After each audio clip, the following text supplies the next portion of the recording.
Ich will auch sowas haben. Was? Ja, komm rein jetzt.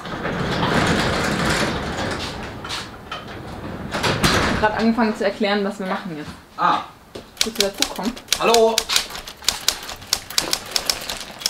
Ich glaube ich noch nicht.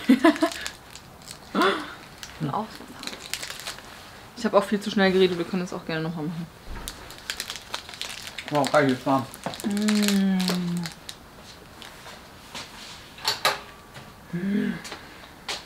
Du bist nicht du selbst, wenn du hungrig bist. Du bist nicht du selbst, wenn du hungrig bist. Hallo zusammen!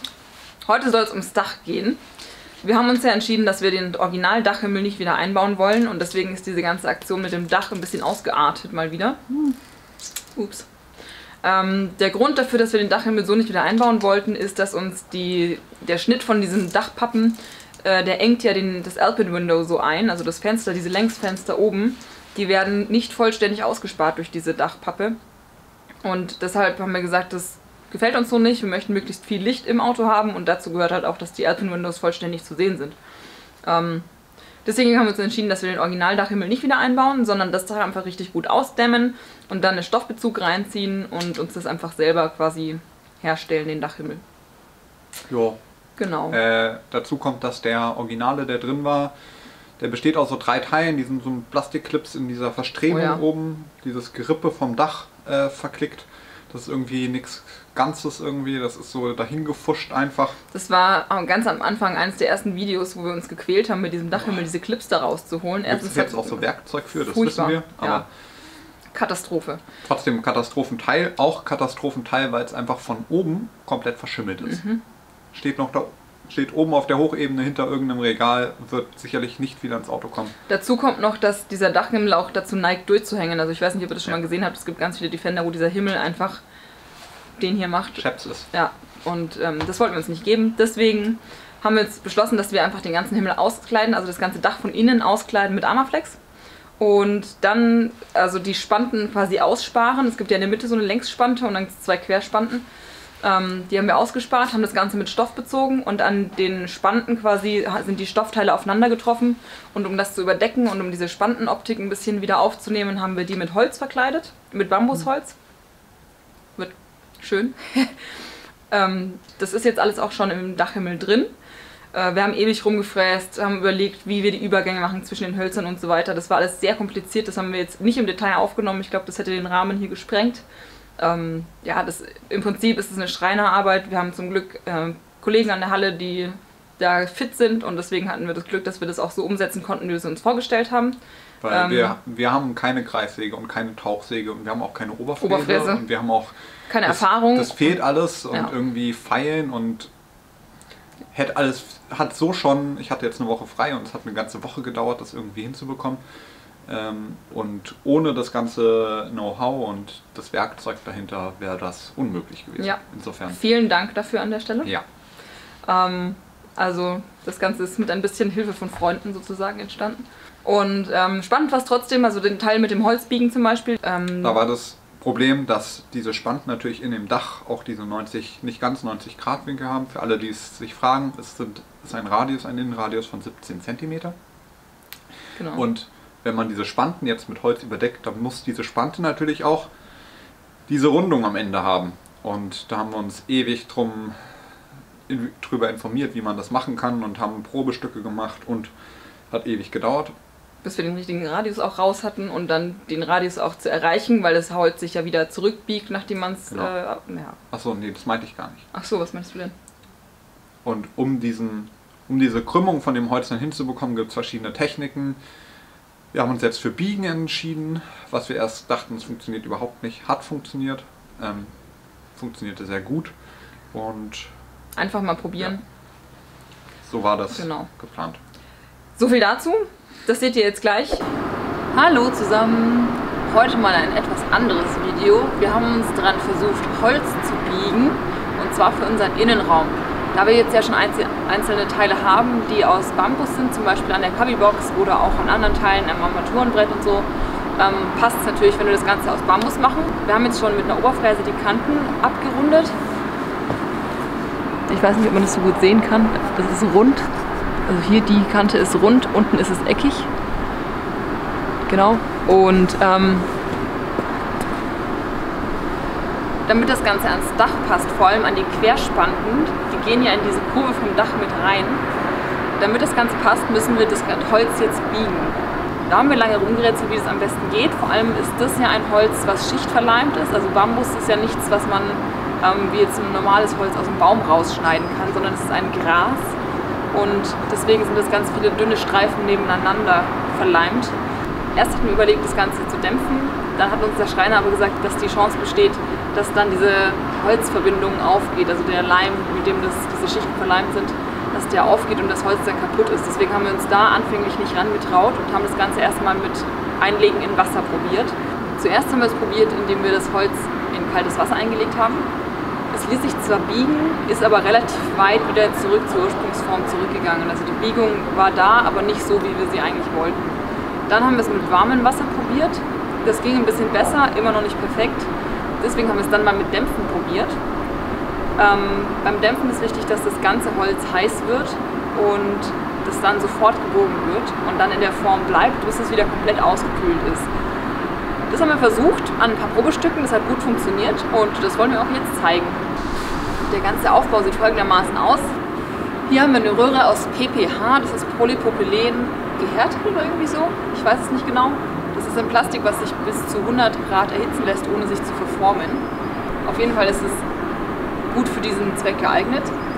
Es ist quasi so ein Abwasserrohr aus dem Baumarkt im Prinzip.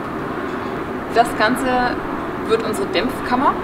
Als Dampfquelle haben wir einen Kercher oder wie nennt man das, einen Hochdruckdampferzeuger. Wir möchten hier keine Werbung machen. Den schließen wir an und zwar über ein kleines Loch, was in die Röhre reinführt an der Seite.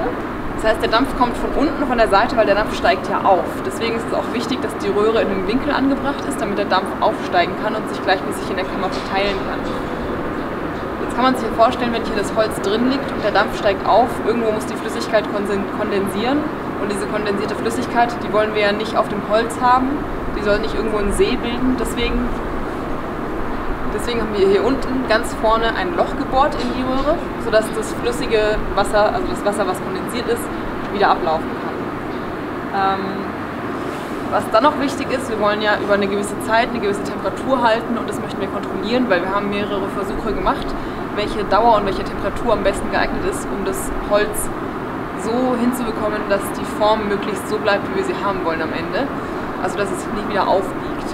Und wir sind jetzt bei, ich glaube, 80 Grad über eine Stunde am Ende angekommen. Das heißt, wir wollen eine Temperaturmessung haben. Dafür haben wir uns so einen handelsüblichen, so ein Garmessgerät, was man eigentlich in der Küche benutzt für den Schweinebraten, angelegt und das stecken wir hier oben rein. Da wird dann die Temperatur gemessen und sobald wir dann diese Temperatur erreicht haben, die wir wollen, wird das Holz reingelegt, wir messen die Zeit und nach einer Stunde holen wir das Holz wieder raus und biegen es.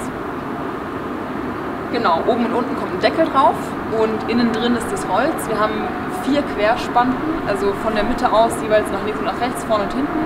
Das heißt 4 Teile, die da rein müssen. Damit die alle die gleichen Dämpfbedingungen haben, wollen wir die möglichst in einer Session sozusagen alle dämpfen. Das heißt, wir müssen 4 Latten gleichzeitig in unsere Dämpfkammer reinbringen. Dafür haben wir uns eine kleine Konstruktion aus so Holzklötzchen gebaut, damit man die stapeln kann, jeweils 2 nebeneinander übereinander, sodass wir gleichzeitig alle 4 Latten dämpfen können. So, hier seht ihr jetzt unsere Schablonen, die haben wir selber zugeschnitten und zwar genau auf den Radius, den das Dach innen hat, sodass das Holz nachher genau da reinpasst, von der Kurve, von der Biegung her.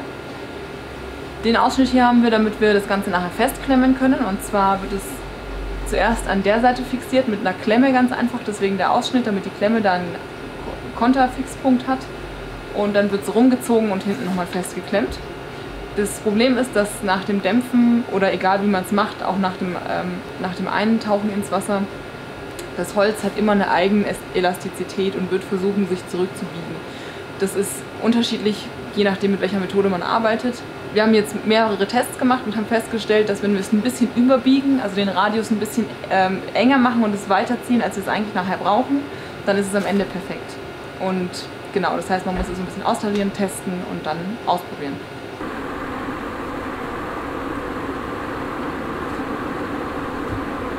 So, wie ihr seht, die Dampfkammer läuft jetzt. Wir haben im Moment irgendwas um die 85 Grad oben am oberen Ende. Unten hat es natürlich über 100 und wie ihr seht, kommt natürlich aus diesem Loch unten auch gut Dampf direkt wieder raus. Aber es kommt genug oben an, damit wir oben auch ausreichend Temperatur haben, um das Holz nachher biegen zu können. Das Ganze lassen wir jetzt so eine Stunde circa und dann schauen wir weiter.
Wir sind jetzt soweit, dass das Dach, wie gesagt, der Stoff ist drin, die Holzspanten sind drin. Es ist eigentlich alles fertig, man kann es so einbauen. Und jetzt fehlen so ein paar Schrauben hinten und ein paar Dichtungen, die werden jetzt alle verklebt. Und dann versuchen wir mal das Dach raufzuheben. Genau. Vorne kommt noch eine Dichtung zwischen den Scheibenrahmen und das Dach. Die machen wir jetzt erstmal rein und dann fehlen noch so ein paar Metallträger auf der B- und C-Säule. Aber das seht ihr jetzt gleich. Genau. Viel Spaß! Ich mach euch hier mal auf jetzt. Tschüss.